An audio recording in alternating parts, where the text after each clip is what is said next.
ശബരിമല എന്നും വാർത്തയിൽ നിറഞ്ഞു നിന്നിരുന്ന ഒരു തീർത്ഥാടന കേന്ദ്രമാണ്. അവിടെ എത്തുന്ന തീർത്ഥാടകരുടെ എണ്ണം, ഭക്തജനങ്ങൾ നേരിടുന്ന പ്രശ്നങ്ങൾ, വഴിപാട്, വരുമാനം തുടങ്ങിയ കാരണങ്ങൾ. പക്ഷേ ഇക്കുറി ഒരു വ്യത്യാസമുണ്ടായിരുന്നു. അത്ര ശുഭകരമല്ലാത്ത സംഘർഷഭരിതമായ കാരണങ്ങളാലാണ് ശബരിമല എന്നും വാർത്തയിൽ നിറഞ്ഞു നിന്നത്. യുവതീ പ്രവേശനത്തെ ചൊല്ലിയുണ്ടായ പ്രതിഷേധം, അതിനെ അനുകൂലിച്ചും എതിർത്തും രംഗത്ത് വന്നവർ, തുടർന്നുണ്ടായ പ്രക്ഷോഭം, സംഘർഷം തുടങ്ങിയവ കൊണ്ട് ഒരു മകരവിളക്ക് മണ്ഡലകാലം അവസാനിക്കുന്നു. നമുക്ക് ചോദിക്കാം, ശബരിമലയിൽ ആചാരലംഘനം നടന്നോ അതോ വിശ്വാസത്തിൽ തുല്യത കൈവന്നോ എന്ന്. നിങ്ങൾക്കും ചേരാം ഉറക്കെ ഉച്ചത്തിൽ.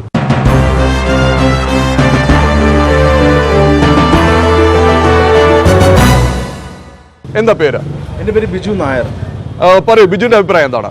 ആചാരലംഘനം നടന്നു കഴിഞ്ഞു എന്നുള്ളത് നമുക്ക് എല്ലാവർക്കും അറിയാവുന്ന കാര്യമാണ്. പക്ഷെ അതുകൊണ്ട് ആർക്കെങ്കിലും ഗുണമുണ്ടായോ എന്നുള്ളതാണ് നമ്മളിപ്പോൾ ചിന്തിക്കേണ്ടത്.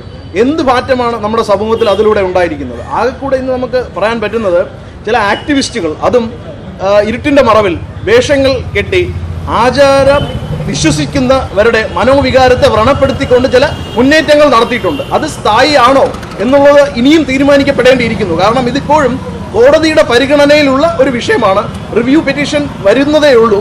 അതിൽ minority judgement justice Indu Malhotra നൽകിയ മൈനോറിറ്റി ജഡ്ജ്മെന്റിൽ വളരെ വ്യക്തമായി തന്നെ പറയുന്നുണ്ട്, ഇതൊരു ഫ്രീഡം ഓഫ് റിലീജിയൻ, അതായത് ഒരു ആരാധന സ്വാതന്ത്ര്യത്തിനെ പറ്റിയുള്ള ഒരു വിഷയമാണ്. ഇതൊരു ലിംഗസമത്വത്തിന്റെ വിഷയം അല്ല. ലിംഗസമത്വത്തിന്റെ വിഷയത്തിനെ കുറിച്ച് നമുക്ക് എടുക്കുകയാണെങ്കിൽ നമ്മുടെ സമൂഹത്തിൽ സ്ത്രീ സുരക്ഷയെക്കുറിച്ചും അല്ലെങ്കിൽ സ്ത്രീകളുടെ പ്രാതിനിധ്യത്തെക്കുറിച്ചും നമുക്ക് ഒരുപാട് മുന്നോട്ട് പോകാനുണ്ട്. അതിനെക്കുറിച്ചും അതിന് വേണ്ടിയും ചിലവാക്കേണ്ട സമയവും പണവുമാണ് ഈ ഒരു വിഷയത്തിൽ ഉള്ള ധാർഷ്ട്യവും കർക്കശമായ നിലപാടും വഴി നമ്മുടെ സർക്കാർ എടുത്തുകൊണ്ടിരിക്കുന്നത്. അത് വിശ്വാസികളുടെ സ്വാതന്ത്ര്യത്തിലുള്ള ഒരു കൈകടത്തലായിട്ട് മാത്രമേ കാണുവാൻ സാധിക്കുകയുള്ളൂ. ബിജു, ഇതിലൊരു വിഷയമുള്ളത്, സുപ്രീം കോടതി വിധി വളരെ വ്യക്തമായിരുന്നു. അതായത് വിവേചനം പാടില്ല. സുപ്രീം കോടതിയുടെ മുന്നിൽ വന്ന പരിഗണനാ വിഷയം എന്ന് പറയുന്നത് ഒരു പ്രത്യേക പ്രായത്തിലുള്ള സ്ത്രീകളെ എവിടെ നിന്ന് മാറ്റി നിർത്താമോ അത് പാടില്ല എന്നുള്ള വിധി വന്നു. ആ വിധി നടപ്പാക്കുകയാണ് സർക്കാർ ചെയ്തതെന്നാണ് വളരെ വ്യക്തമായ വാദം. വിധികൾ ഒരുപാട് നമ്മൾ കണ്ടിട്ടുള്ളതാണ്. ബാർ വിഷയത്തിലുള്ള വിധി കണ്ടിട്ടുണ്ട്, പള്ളി വിഷയങ്ങളുള്ള വിധി കണ്ടിട്ടുണ്ട്.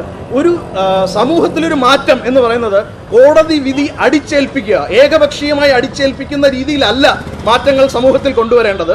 വിശ്വാസികളെ മൊത്തത്തിൽ ബാധിക്കുന്ന ഒരു വിഷയമാണിത്.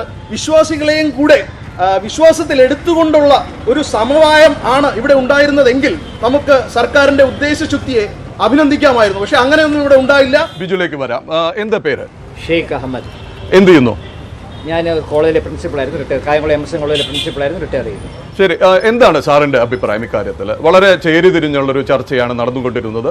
മകരവിളക്ക് കഴിയുന്നു, നട അടയ്ക്കാൻ പോകുന്നു. ഇപ്പോഴും ചർച്ചയും വിവാദവും ഒടുങ്ങിയിട്ടില്ല. ഇതിൻ്റെ ഒരു അഭിപ്രായം രൂപീകരിക്കുന്നതിന് മുമ്പ് ഇതിൻ്റെ ഒരു പശ്ചാത്തലം മനസ്സിലാക്കണം. ഒരു വശത്ത് ലക്ഷക്കണക്കിന് അയ്യപ്പ ഭക്തരുടെ വികാരത്തെ വ്രണപ്പെടുത്തിക്കൊണ്ട് ഉള്ള ഒരു തീരുമാനമാണിത്. അത് അംഗീകരിച്ചേ മതിയാവും. മറുവശത്ത് സുപ്രീം കോടതിയുടെ വിധി പാലിക്കുവാൻ സർക്കാർ ബാധ്യതയാണ്, സർക്കാരിനെ സംബന്ധിച്ചുള്ള. അപ്പോൾ ഇതിൻ്റെ രണ്ടിൻ്റെയും മധ്യത്തിൽ നിന്നുകൊണ്ട് വിശ്വാസികളുടെ ഒരഭിപ്രായവും മാനിച്ചുകൊണ്ട് ഒരു കുറച്ചും കൂടെ സമാധാനത്തോടും സമയചിത്തതയോടും കൂടി നീങ്ങിയിരുന്നെങ്കിൽ ഇത്രയും വലിയ പ്രശ്നം ഉണ്ടായില്ലായിരുന്നു എന്നുള്ളതാണ് എൻ്റെ ഒരു അഭിപ്രായം. അതായിരുന്നേനെ സമൂഹത്തിന് നല്ലതെന്നുള്ളതാണ് എൻ്റെ അഭിപ്രായം. ഷെയ്ഖ് അഹമ്മദ്, ഇതിൽ ഒരു കാര്യം ചർച്ചയുണ്ട്. ജസ്റ്റിസ് കെമാൽ പാഷ പറഞ്ഞ ഒരു വിഷയമുള്ളത്, ഇത് കോടതി പരിഗണിക്കേണ്ട കാര്യമായിരുന്നില്ല. പക്ഷെ കോടതിയുടെ മുന്നിൽ വന്നു കഴിഞ്ഞാൽ കോടതിയുടെ മുന്നിലുള്ള തെളിവുകളും അവിടെ വരുന്ന മൊഴികളുടെ അടിസ്ഥാനത്തിൽ മാത്രമേ കോടതിക്കൊരു തീരുമാനം എടുക്കാൻ പറ്റുള്ളൂ. അതിനോട് യോജിക്കുന്നുണ്ടോ? അതിനോട് യോജിക്കുന്നു. ഇതിനകത്ത് പറ്റിപ്പോയ കാര്യം എൻ്റെ ഒരു അനുമാനത്തിൽ ഇത്തരം ഒരു വിധി വരും എന്നുള്ളൊരു പ്രതീക്ഷ ഇതുമായിട്ട് ബന്ധപ്പെട്ട സംഘടനകൾക്ക് ഉണ്ടായിരുന്നില്ല എന്നുള്ളതിൻ്റെ ഒരു പ്രതിഫലനമായിരിക്കും അതുണ്ടായിരുന്നു. കോടതിയുടെ മുന്നാലെ ഈ വിഷയങ്ങൾ വന്നു, കോടതി ഒരു വിധി പ്രഖ്യാപിച്ചു. അതൊരു പക്ഷേ വിശ്വാസികളുടെ അഭിപ്രായം കണക്കിൽ എടുത്തുകൊണ്ടായിരിക്കണമെന്നില്ല. അപ്പോൾ നമ്മളിതിൽ മനസ്സിലാക്കേണ്ട ഒരു കാര്യം, ഉമ്മൻചാണ്ടി സർക്കാർ കൊടുത്തിരിക്കുന്ന അഫിഡവിറ്റ് അതായിരുന്നു നിലവിലുണ്ടായിരുന്നത്. അത് മാറ്റിക്കൊടുക്കുക വഴിയാണ് സർക്കാർ ഈ ഒരു വിധി നേടിയെടുത്തത്. അത് ചെയ്തതോ ജനങ്ങളുടെ വികാരങ്ങളെ മാനിച്ചിട്ടാണോ? ഇതൊരു തെരഞ്ഞെടുപ്പ് വിഷയമായി ശബരിമലയിൽ ഇടതു സർക്കാർ എന്താണ് ചെയ്യാൻ ഉദ്ദേശിക്കുന്നതെന്ന് അവർ പറയുകയുണ്ടായോ? ഇല്ല. അപ്പോൾ അവിടെയാണ് ഇതൊരു ഒളിച്ചു കടത്തലായി മാറുന്നത്. ശരിയാണ് ജസ്റ്റിസ് പറഞ്ഞ കാര്യം.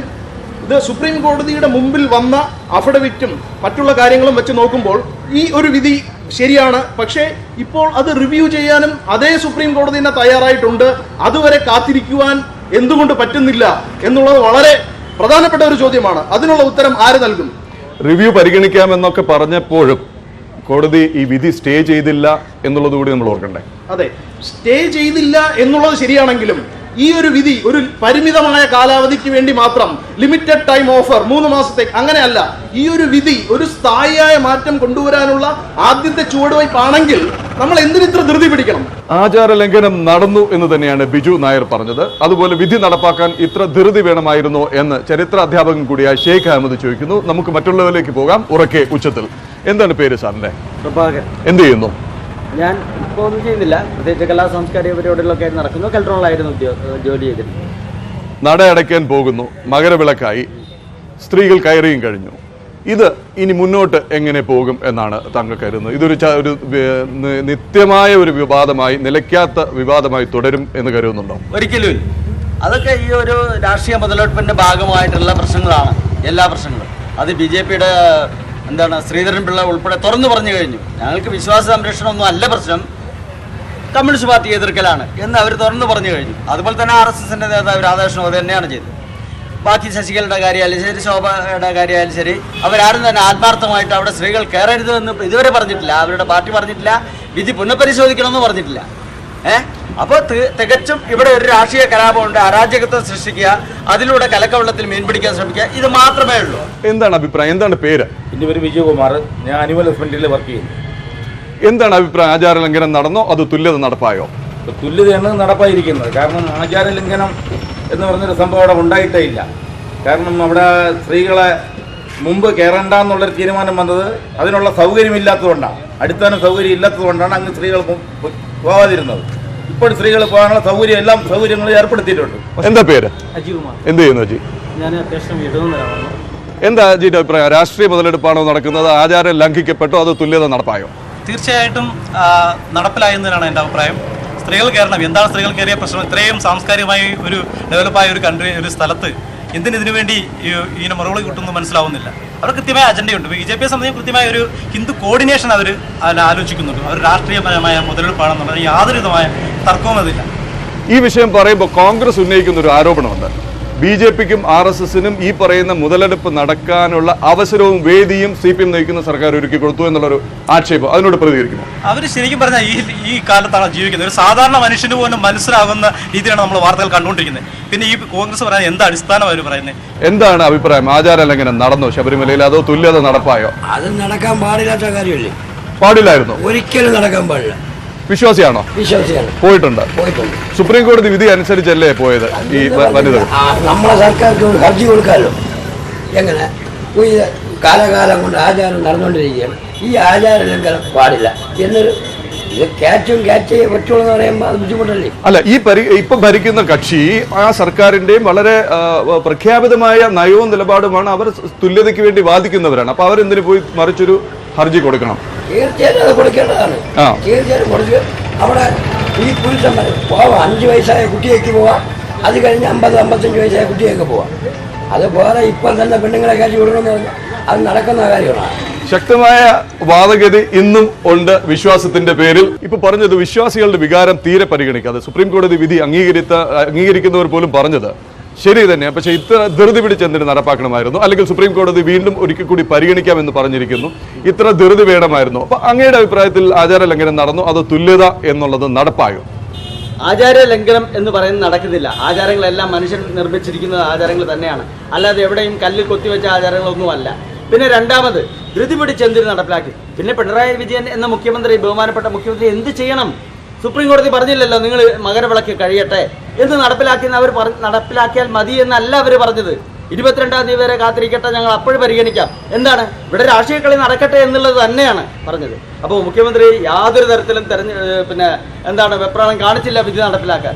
വിധി നടപ്പിലാക്കണമായിരുന്നു. അതാണ് അന്തസ്സ്, അതാണ് ഒരു കമ്മ്യൂണിസ്റ്റുകാരൻ ചെയ്യേണ്ടത്. അവിടെ വിശ്വാസത്തിനെ ഹനിക്കുന്ന അല്ല ചെയ്യുന്നത്. വിശ്വാസം അന്ധവിശ്വാസമാണ്, കണ്ണില്ലാത്ത വിശ്വാസമാണ്. അതിനെ തെറ്റാണെന്ന് ചൂണ്ടിക്കാണിക്കാനുള്ള ബാധ്യത പുരോഗമന ചിന്താഗതിക്കാർക്കുണ്ട്. അത് എല്ലാ കാലത്തും ഉണ്ടായിട്ടുണ്ട്. അത് നടപ്പിലാക്കുമ്പോൾ ഇതുപോലുള്ള തടസ്സങ്ങൾ ഉണ്ടായിട്ടുണ്ട്. എന്താ പേര്? എൻ്റെ പേര് ജ്യോതിഷനാണ്. ജ്യോതിഷ് എന്താ ചെയ്യുന്നത്? ഞാനിപ്പോൾ പഠിക്കുകയാണ്.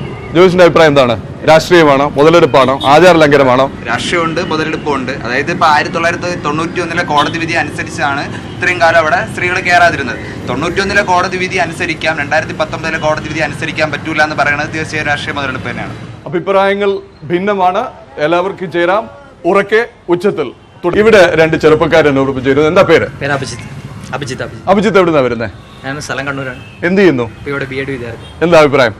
കൃത്യമായിട്ട് ഒരു ആചാരം നടന്നില്ല. സ്ത്രീക്ക് പോകാൻ പറ്റുന്നിടത്തൊക്കെ, പുരുഷന് പോകാൻ പറ്റുന്നിടത്തൊക്കെ സ്ത്രീക്കും പോവാം. സാമൂഹിക ഒരു പ്രക്രിയയുടെ ഭാഗമാണ്. അതിനകത്ത് വേറെ പ്രശ്നങ്ങളൊന്നുമില്ല. മുന്നേ അവിടെ സ്ത്രീകൾ പോയിട്ടുണ്ട്, ചരിത്രത്തിൽ രേഖപ്പെടുന്നത്. പിന്നെ ആചാരങ്ങളൊക്കെ അതൊക്കെ മനുഷ്യന്മാരുണ്ടാക്കുന്നതല്ലേ. അതൊക്കെ ഈ ആചാരങ്ങൾ ലംഘിക്ക് കുറച്ച് കഴിയുമ്പോൾ ഇതൊക്കെ അനാചാരങ്ങളാവും. ഇതൊരു വലിയ വിഷയമേ അല്ല. സ്ത്രീകൾ മല ചവിട്ടിയാലും ഒന്നും സംഭവിക്കാനില്ല എന്നുള്ളതാണ് ചെറുപ്പക്കാരുടെ ഒരു അഭിപ്രായം എന്ന് തോന്നുന്നു. എന്താ പേര്? അനുരാഗ്. എന്ത് ചെയ്യുന്നു? ഞാൻ ഇവിടെ പഠിക്കണം. വീട് കണ്ണൂരാണ്. ഞാൻ ഈ വിധിയെ മാനിക്കുന്നു. അതായത് ആചാരങ്ങളെ ലംഘിക്കാൻ പാടില്ല. പണ്ട് മുതലേ അങ്ങനെയാണെങ്കിൽ പണ്ട് സദ്യ എന്നൊരു ആചാരം നിലനിന്നിരുന്നു. അത് ലംഘിക്കപ്പെട്ടുകൊണ്ടാണ് നമ്മൾ ഇവിടെ പല സ്ത്രീകളും ഇപ്പോൾ ഭർത്താവും മരിച്ചും ജീവിക്കുന്നത്. അങ്ങനെ ആ ഒരു ആചാര ലംഘനം അന്ന് നടന്നില്ലെങ്കിൽ ഇപ്പോൾ അത് നമ്മൾ നടപ്പിലാക്കി ആ ഒരു ആചാരം ആക്കേണ്ടി വന്നേനെ. നവോത്ഥാന നായകനാകാൻ വേണ്ടി വിശ്വാസികളുടെ വികാരം തീരെ മാനിക്കാതെ നടത്തിയൊരു നാടകമായിരുന്നോ ഇത്? നാടകമായിരുന്നു എന്ന് പറഞ്ഞു കഴിഞ്ഞാൽ നാടകമാണ്. എങ്ങനെ? BJPയും ഹിന്ദു പരിവാര ശക്തികളും നടത്തിയ നാടകം. കേരളത്തിലെ അന്തരീക്ഷം, സമാധാനപരമായ അന്തരീക്ഷം, അതുപോലെ തന്നെ കേരളത്തെ പുനരുദ്ധരിക്കാനുള്ള നീക്കം, ആ ശ്രമങ്ങളെ തടയിടുക, ആ ശ്രമത്തിലൂടെ ഈ കമ്മ്യൂണിസ്റ്റ് ഗവൺമെന്റ് നേടാനുണ്ടായേക്കാവുന്ന ആ ഒരു സാഹചര്യം ഇല്ലാതാക്കുക, ആ ഒരു കളി തന്നെയാണ് കളിച്ചത്. എന്താ പേര്? രൂപേഷ്. എന്ത് ചെയ്യുന്നു? അക്കൗണ്ടന്റാണ്. എന്താ അഭിപ്രായം? ആക്ച്വലി ഫസ്റ്റ് ഓഫ് ഓൾ ഈ കോടതി വിധിയോട് ഞാൻ യോജിക്കുന്നില്ല. എന്തുകൊണ്ടത്? സുപ്രീം കോടതി പുതിയനിയിൽ വന്ന ഭരണഘടന വ്യാഖ്യാനിച്ച് കൊടുത്തൊരു വിധിയല്ലേ ഇതിപ്പോ? ഇവർ കയറിയെന്ന് എല്ലാവരും പ്രഖ്യാപിച്ചുകൊണ്ട് നടക്കുന്നുണ്ട്. സ്ത്രീകൾ കയറിയെന്ന് എങ്ങനെയാ കയറിയത്? ഈ കള്ളന്മാരെ പോലെ ഒളിച്ചല്ലേ കയറിയത്? ഇപ്പോൾ രണ്ടുപേരും, മൂന്നാമത്തെ ഒരാൾ കയറി വേഷം കെട്ടിക്കൊണ്ടാണ് കയറിയത്. എല്ലാവരും ഭക്തരൊന്നും അല്ല കയറിയത്. അതുകൊണ്ട് ഈ കയറി എന്ന് പറഞ്ഞ നവോത്ഥാനം ഒന്നും നടന്നിട്ടില്ല ഇവിടെ. ഇങ്ങനെ ഒളിച്ച് കടത്തേണ്ട കാര്യം ഉണ്ടായിരുന്നോ? അല്ല, അത് തന്നെ പറഞ്ഞവരെ യഥാർത്ഥത്തിൽ ഒളിച്ചു കടത്തി എന്നുള്ളതല്ല ഇവിടെ ശരിക്കും പ്രസക്തമായിരുന്നത്. ആ കടന്നിട്ടും അവിടെ ഒരു പ്രശ്നം സംഭവിച്ചില്ല എന്നുള്ളതാണ് യഥാർത്ഥത്തിൽ നമ്മൾ മനസ്സിലാക്കേണ്ടത്. എങ്ങനെ കടത്തി എന്നുള്ളതല്ല. ഇപ്പോൾ ഇവിടെ പറയുന്നത് ആക്ടിവിസ്റ്റ് വരാൻ പാടില്ല എന്ന് പറയുന്നു. യഥാർത്ഥത്തിൽ ഞാൻ ചോദിക്കട്ടെ, കേരളത്തിലെ ചരിത്രം പരിശോധിക്കും. ഇപ്പോൾ വൈക്കം സത്യാഗ്രഹത്തെ കുറിച്ച് പറയുന്നു. ആ വഴിയിൽ കൂടെ നടക്കേണ്ടവരല്ല അന്ന് സമരം ചെയ്തത്. അങ്ങനെയാണെങ്കിൽ മഹാത്മാഗാന്ധി അവിടെ നിന്ന് വരേണ്ട കാര്യമില്ലല്ലോ. അങ്ങനെ ഓരോ സമരങ്ങളും നിങ്ങൾ നോക്കിക്കൂ. അപ്പോൾ ഈ നടക്കേണ്ടവർ അത് അനുഭവിക്കേണ്ടവർക്ക് ഭയമായിരിക്കാം. അതുകൊണ്ടാണല്ലോ നടക്കാതെ പോകുന്നത്. അപ്പോൾ അത് ചെയ്യേണ്ട ബാധ്യത ഈ ഡെവലപ്പായ സമൂഹത്തിനുണ്ട്, ഇങ്ങനെയുള്ള വ്യക്തികൾക്കുണ്ട്, ഈ ആക്ടിവിസ്റ്റുകൾക്കുണ്ട്. അത് അവർ തന്നെ പോകണം. ആദ്യം അവർ തന്നെയാണ് പോകേണ്ടത് എന്നാണ് എൻ്റെ വിശ്വാസം. എന്താ പേര്? നസീർ. എന്ത് ചെയ്യുന്നു? ഞാനൊരു സ്കൂൾ വർക്ക് ചെയ്യുന്നു. എന്താ നസീറിന് ഇതിനെ കുറിച്ചുള്ളൊരു വിലയിരുത്തൽ? അവിടെ ആചാര ലംഘനം നടന്നോ അതോ തുല്യത നടപ്പായോ? അവിടെ കൃത്യമായി പറഞ്ഞാൽ ഇതിൽ ശബരിമല വിശ്വാസികളുടെ വിശ്വാസമാണ് സംരക്ഷിക്കപ്പെടേണ്ടത്. സത്യം പറഞ്ഞാൽ പലപ്പോഴും വിശ്വാസവും യുക്തിയും എപ്പോഴും പൊരുത്തപ്പെടണമെന്നില്ല. വിശ്വാസവും യുക്തിയും പൊരുത്തപ്പെടാത്തത് കൊണ്ടാണ് വിശ്വാസം എന്ന് പറയുന്നത്. അല്ലെങ്കിൽ അതെല്ലാം ലോജിക്കായിട്ട് നമുക്ക് എടുത്താൽ മതിയല്ലോ. ഇപ്പോൾ മുസ്ലിങ്ങളെ സംബന്ധിച്ചിടത്തോളം പള്ളികളിൽ അവിടെ പ്രാർത്ഥനയ്ക്ക് നേതൃത്വം കൊടുക്കുന്നത് പുരുഷന്മാരാണ്. ക്രിസ്ത്യൻ പള്ളിയെ സംബന്ധിച്ചിടത്തോളം പുരുഷന്മാരാണ്. അവിടെ ലിംഗനീതി വേണമെന്ന് പറഞ്ഞിട്ട് അവിടെയൊക്കെ സ്ത്രീകളെ കൊണ്ടുപോയി നിർത്തുക എന്നുള്ളതല്ല. കാരണം വിശ്വാസവും യുക്തിയും എപ്പോഴും പൊരുത്തപ്പെടണമെന്നില്ല. അത് രണ്ടായിട്ട് തന്നെ കാണും. ഇവിടെ കമ്മ്യൂണിസ്റ്റ് പാർട്ടിയെ സംബന്ധിച്ചിടത്തോളം അവർ കൂടുതൽ യുക്തിക്ക് പ്രാധാന്യം കൊടുക്കുന്നവർ. അപ്പോൾ അവർ യുക്തി നടപ്പിലാക്കാൻ ശ്രമിക്കും. പലപ്പോഴും വിശ്വാസികളുടെ വിശ്വാസങ്ങൾ, ആചാരങ്ങളൊക്കെ പലപ്പോഴും കളങ്കപ്പെടാനുള്ള സാധ്യതയുണ്ട്. ഇവിടെ ആ രൂപത്തിലുള്ള ഒരു കളങ്കപ്പെടലാണ് സംഭവിച്ചതെന്നാണ് എനിക്ക് പറയാനുള്ളത്. ഈ വിശ്വാസവും ആചാരവും ഒന്നും നിയമത്തിന്റെ തലനാരിഴ ഇങ്ങനെ കീറി ലോജിക്കലായിട്ട് യുക്തിപരമായിട്ട് നിർവചിക്കാൻ കഴിയുന്നതല്ലെന്നുള്ളതാണ് നസീർ പറഞ്ഞത്. യോജിക്കുന്നുണ്ടോ? യോജിക്കുന്നുണ്ട്, തീർച്ചയായും. പേരെന്താണ്? എൻ്റെ പേര് ഷക്കീർ എന്നാണ്. എന്ത് ചെയ്യുന്നു? ഞാൻ യൂണിവേഴ്സിറ്റി കോളേജിലെ റിസർച്ച് സ്കോളറാണ്. പറയൂ. ഇതിൽ ഞാൻ കാണുന്ന മറ്റൊരു വിഷയം, ഇപ്പോൾ സുപ്രീം കോടതി ഇത്തരത്തിലുള്ള ഒരു വിധി നടപ്പിലാക്കി ശരി തന്നെയാണ്. പക്ഷേ ഈ ഗവൺമെൻറ്റിന്, കേരള ഗവൺമെൻറ്റിന് ഇത് നടപ്പിലാക്കേണ്ട ബാധ്യതയുമുണ്ട്. പക്ഷേ ഒരു ഗവൺമെൻറ്, ഒരു ജനങ്ങളെ സേവിക്കുന്ന ഒരു ഗവൺമെൻറ് ഭരണകൂടം എന്ന് പറയുമ്പോൾ തീർച്ചയായും ഈ ക്ഷേത്ര വിശ്വാസികളുമായിട്ട് ശബരിമലയിലെ അയ്യപ്പ വിശ്വാസികളുടെ വിശ്വാസത്തെ പൂർണ്ണമായും ഒരു വിശ്വാസത്തിൽ എടുത്തുകൊണ്ടായിരിക്കണമായിരുന്നു ഈ വിധി നടപ്പിലാക്കേണ്ടത്. ഞാൻ പറയുന്നത് ഈ സമയത്തൊക്കെ ഒരുപാട് നവോത്ഥാന സദസ്സുകളൊക്കെ CPM പാർട്ടി നടത്തിക്കൊണ്ടിരിക്കുകയാണ്.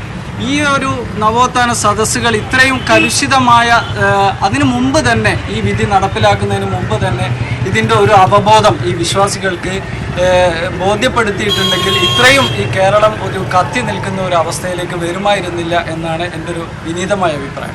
വളരെ വ്യക്തമാണ്. അപ്പോൾ ഇങ്ങനെയും ഒരു ശബ്ദമുണ്ട്. വിശ്വാസികളുടെ വിചാരം മറ്റൊന്നാണ്. ഒന്ന്, ഇത് യുക്തിയും ഇതും യോജിച്ചു പോകുന്നില്ല. രണ്ട്, ഇത് ഈ പറഞ്ഞ ഈ നവോത്ഥാന സദസ്സ് പോലെയുള്ള സദസ്സുകൾ നേരത്തെ നടത്തിയ ഒരു അവബോധമുണ്ടാക്കി സമൂഹത്തെ അതിന് മാനസികമായി തയ്യാറെടുപ്പ് നടത്താൻ അവസരം കൊടുക്കണമായിരുന്നോ? കൊടുക്കാൻ പറ്റുമോ? പിന്നെ സുപ്രീം കോടതി വിധി നടപ്പിലാക്കാൻ നിങ്ങൾക്ക് എത്ര സമയം തന്നിട്ടുണ്ട്? നിങ്ങളിവിടെ ജനങ്ങളെല്ലാം അവരുടെ മാനസികമായിട്ട് തയ്യാറായി കഴിഞ്ഞതിന് ശേഷം ശബരിമല വിശ്വാസം അവിടുത്തെ ഈ കോടതി വിധി നടപ്പിലാക്കാം എന്ന് പറഞ്ഞു കഴിഞ്ഞാൽ എവിടെയാണ്, എവിടുത്തെ ന്യായമാണത്? അദ്ദേഹം വളരെ വ്യക്തമായ ഒരു അഭിപ്രായം പറഞ്ഞത് ഒരു വിശ്വാസത്തിന്റെ കാര്യമാണ്. അത് ലോജിക്കലായി യുക്തിപരമായി അതിനെ അനലൈസ് ചെയ്യാൻ പറ്റില്ല എന്നുള്ള, അല്ലെങ്കിൽ വ്യാഖ്യാനിക്കാൻ പാടില്ല എന്നാണ്. വിശ്വാസത്തെ ഹനിക്കാൻ വേണ്ടിയിട്ട് കേരള സർക്കാർ ഒന്നും ചെയ്യുന്നില്ല. കോടതി വിധി നടപ്പിലാക്കാനുള്ള ഒരു സാങ്കേതികമായ നിലപാട് മാത്രമേ അവരെടുത്തിട്ടുള്ളൂ. വിശ്വാസികളെ മുഴുവനും കണ്ണടച്ച് പിടിച്ച് പുറത്തായി കളയാം, അല്ലെങ്കിൽ അവരുടെ മുന്നിൽ കൂടെ കൊണ്ടുപോയി അകത്ത് കയറ്റി കളയാം എന്നൊന്നും അല്ലല്ലോ ചെയ്തത്. ഇവിടെ ജനങ്ങളെ ബോധ്യപ്പെടുത്താൻ വേണ്ടിയിട്ടാണ് വനിതാ മതിൽ പോലുള്ള സാധനങ്ങൾ, അല്ലെങ്കിൽ നവോത്ഥാന കാലത്തെക്കുറിച്ചുള്ള ബോധ്യപ്പെടുത്തലുകൾ, അതിനുള്ള കുറച്ച് ക്ലാസ്സുകളും ചർച്ചകളും ഒക്കെ നടത്തുന്നത്. അതുകൊണ്ടാണ് അതൊരു വശത്ത് കൂടെ നടക്കുന്നുണ്ട്. ഇത് കോടതി സമയം കൊടുത്തിട്ടില്ല. ഇതെല്ലാം ചെയ്തല്ലേ പറ്റുള്ളൂ. സ്ത്രീകൾക്ക് കയറാനുള്ള എന്ത് അവസരമാണ് നിങ്ങൾ ഉണ്ടാക്കിയെന്ന് ചോദിച്ചു കഴിഞ്ഞാൽ കേരള ഹൈക്കോടതി വരെ ചോദിച്ചില്ലേ നിങ്ങൾ അവിടെ എന്താണ് ചെയ്യുന്നതെന്ന്? അല്ല, വ്യക്തിപരമായിട്ടുള്ള മതവിശ്വാസങ്ങളും ഭരണഘടനയും തമ്മിൽ ഒരു അഭിപ്രായ വ്യത്യാസം ഉണ്ടാകുമ്പോൾ തീർച്ചയായിട്ടും ഭരണഘടന തന്നെ മുന്നിൽ നിൽക്കണമെന്നുള്ളതിൽ യാതൊരു വിശ്വാസ പ്രമാണങ്ങൾ അവർക്ക് പള്ളികളിലോ അമ്പലങ്ങളിലോ അവർക്ക് അവരുടെ വിശ്വാസങ്ങൾ പ്രാക്ടീസ് ചെയ്യാനുള്ള അവകാശമുണ്ട്. പക്ഷെ അതുകൊണ്ട് സുപ്രീം കോടതിയുടെ ഒരു വിധി വരുമ്പോൾ അതിനെ നടപ്പിലാക്കുന്നതിനെക്കുറിച്ച് അവർക്ക് അഭിപ്രായ വ്യത്യാസങ്ങളാണ്. പക്ഷേ അത് നടപ്പിലാക്കുവാൻ, അല്ലെങ്കിൽ അതിൽ അഭിപ്രായത്തിൽ നമ്മൾ സുപ്രീം കോടതിയുടെ വിധിയെ മാനിക്കുവാൻ എല്ലാ ഇന്ത്യൻ പൗരന്മാരും ബാധ്യസ്ഥരാണ്. പിന്നെ മറ്റൊരു കാര്യം, ഇന്ത്യയിൽ ഒരു ഇന്ത്യക്കാരൻ lives in a religion, is born in a religion, lives in a religion and dies in a religion. അപ്പം മതം എല്ലാം അതിൻ്റെതായിട്ടുള്ള ഘടനകളും അതിൻ്റെതായിട്ടുള്ള സ്വാധീനവും ജനങ്ങളുടെ ആ ഒരു യാഥാർത്ഥ്യം നമുക്ക് മറച്ചു പിടിക്കാൻ കഴിയും.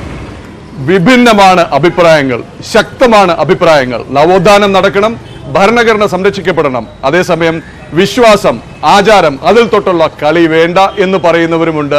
വിശ്വാസത്തെ യുക്തി കൊണ്ട് വ്യാഖ്യാനിക്കാനാവില്ല എന്ന് ബാധിക്കുന്നവരുണ്ട്. ആ കാലം കഴിഞ്ഞുപോയി, ആചാരം അനാചാരമാവുമ്പോൾ അത് മാറ്റണം എന്ന് വ്യക്തമായി പറയുന്നവരുമുണ്ട്. അഭിപ്രായ വ്യത്യാസങ്ങൾ തീരുന്നില്ല, ഈ ശബ്ദം നിലയ്ക്കുന്നില്ല, അഭിപ്രായങ്ങൾ അവസാനിക്കുന്നില്ല. ഇനിയും ഉണ്ടാവും അടുത്ത വിഷയവുമായി ഉറക്കെ ഉച്ചത്തിൽ.